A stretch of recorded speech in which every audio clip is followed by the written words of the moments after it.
All right, so I just got back from seeing The First Purge, which, although the title is apt, I do agree. I feel it's going to be pretty confusing from here on to be like, wait, which one? The first Purge or the Ethan Hawke one, or actually the first Purge? So I was saying that in my review of the first Purge, the original Purge. There we go. We're gonna have to call it the original Purge and the first Purge. But anyways, so now this is a film that almost, I mean, I knew it was being made. The election year one was supposed to be the end of it. And, I was like, okay, is this done? Is this not? And they then announced they were going to do a fourth one, which really didn't surprise me all that much. I know it's a pretty popular franchise. And I do enjoy the series as a whole. So I was like, yeah, absolutely, I'm on board. They also have a television show in the works as we speak, which I think we'll probably be getting sometime next year, which I'm definitely looking forward to. Every one of these, even the TV show, has all been written by the same guy, so it kind of has a pretty cohesive, flow to it. Now, when I went into this one, I went in mostly blind. I had thought I had ignored all the trailers, but I now remember that I did see one, but I didn't really remember it all that much, so it did work in my favor. I like to go into things blind as humanly possible. Obviously, by the title, I was under the assumption that this was the first Purge, and then once I heard some reports on this, and I was like, oh yeah, okay. So this is about the first Purge. Now, what I wasn't expecting, and this is just going to be a kind of a quick synopsis, but I did like this movie. So if that's all you're here for, I definitely think this is in contention for the best of the series. I really enjoyed the hell out of this. So if that's all you're here for, there you go. If not, and you want to hear, a synopsis, which is a tad spoilery-ish, not really, but just in case you want to ignore it all and know that it's just the first Purge and that I enjoyed it, there you go.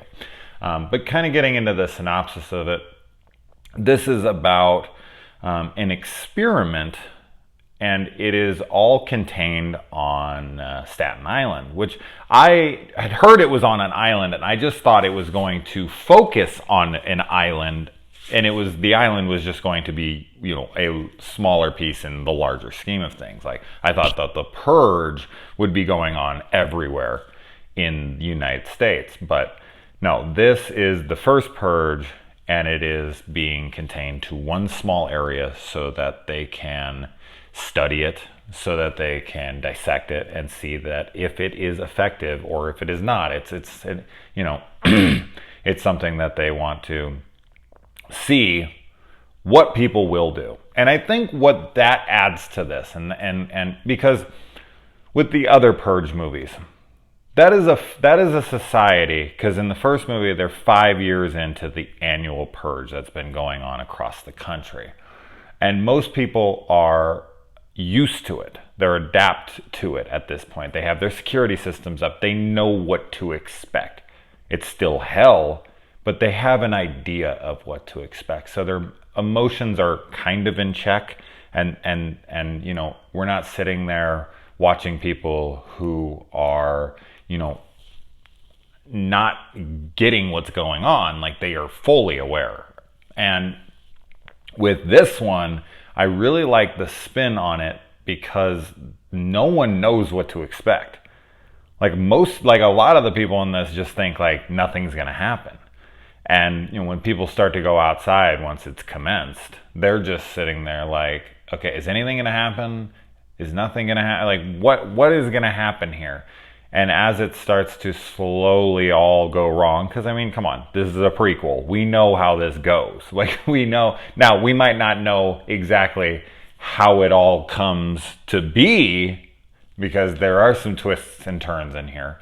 But you do know that this works and that they, institute it for years to come.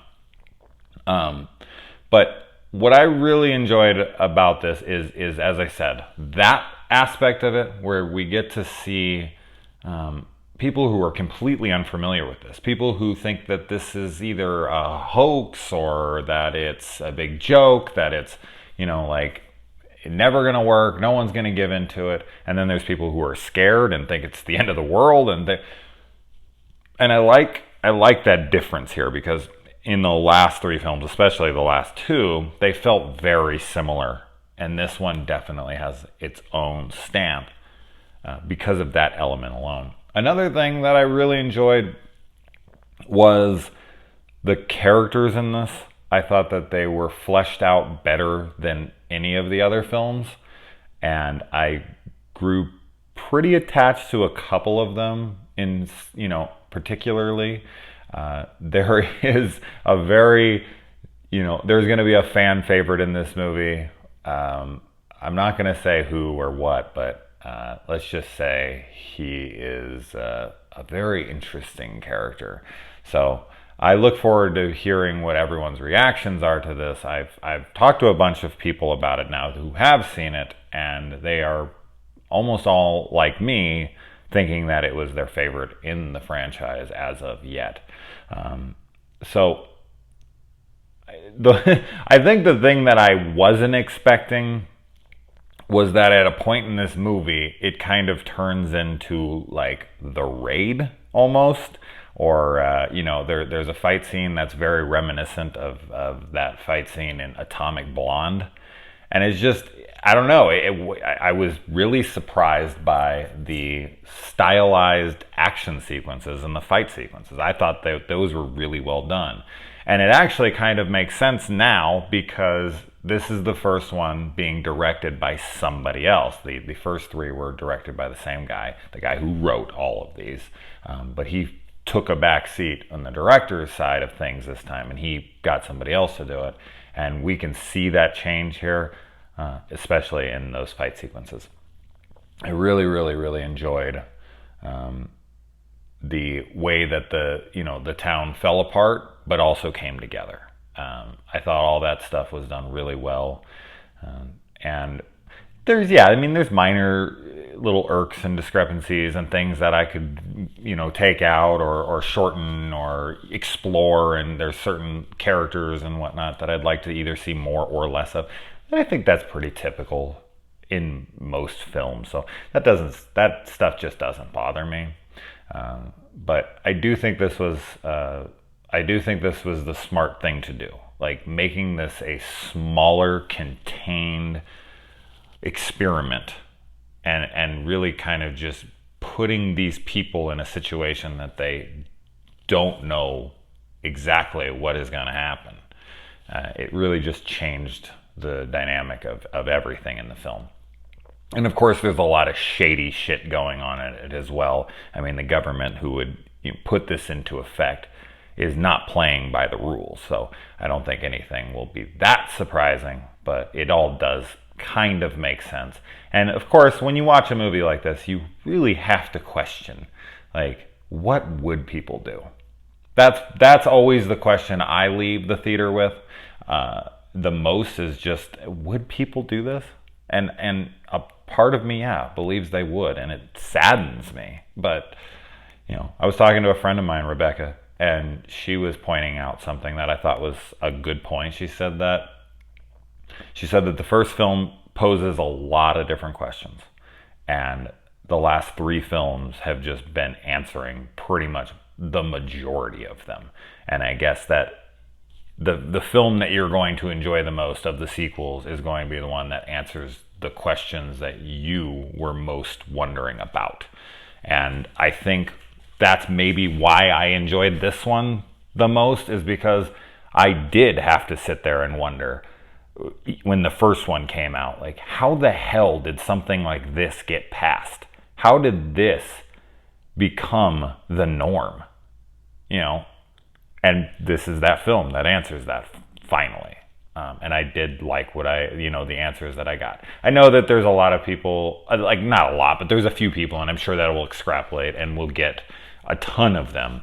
But there's a few people right now that are harping on the movie for its political jabs and commentary on modern day politics and our acting president, stuff like that. I personally just don't give a shit. like about that stuff at all. I'm not trying to say one way or the other. Like I don't care. Like I understand that the world around us influences us as artists always. It's almost impossible to not be influenced by the things around you, especially when they're in your face at all times. And some people do like that release. They, to satire a very odd time that we live in. So, anyways, I'm curious on what everyone's going to think. As I always say, I'm looking forward to seeing. But for now, the friends that I have that I trust their opinions, we all enjoyed it very much. And I will be looking forward to seeing what you guys all think when you go see it. Maybe you already have. But, all right, guys, let me know. All right.